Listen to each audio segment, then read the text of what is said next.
Adik-adik, hari ini kita akan belajar tema 8, daerah tempat tinggalku, subtema 3, bangga terhadap daerah tempat tinggalku. Pada pembelajaran 6. Tujuan pembelajaran kita hari ini adik-adik, 1.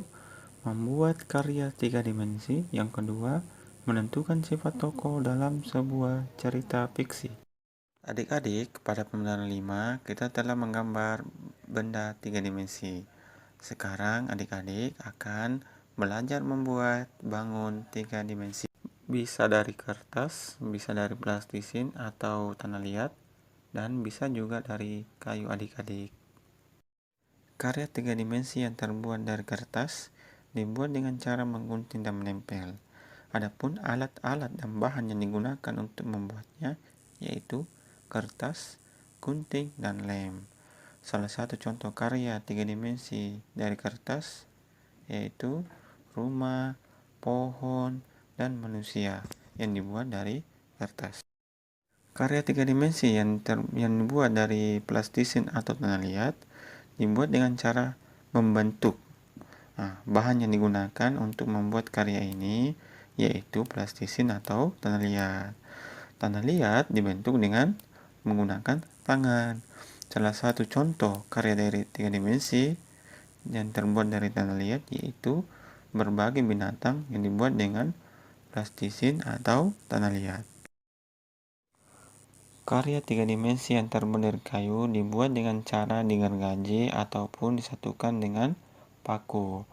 Alat dan bahan yang digunakan dalam pembuatan karya 3 dimensi dari kayu yaitu kayu, gergaji, paku, pahat, dan palu.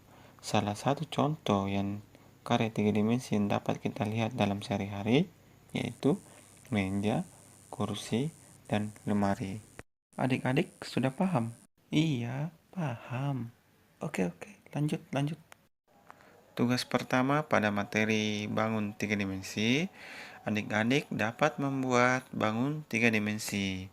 Dengan cara, adik-adik memilih salah satu jenis karya 3 dimensi, bisa dari kertas, plastisin, atau tanah liat, ataupun karya 3 dimensi dari kayu. Pancasila, satu. Ketuhanan yang Maha Esa. 5. Lupa adik-adik Pancasilanya. Harus hafal ya Pancasilanya. Oke, kita lanjut. Pada pembelajaran sebelumnya, adik-adik telah mengetahui tokoh-tokoh yang terdapat di dalam cerita fiksi. Ada 2 tokoh, yaitu tokoh utama dan tokoh tambahan atau pembantu.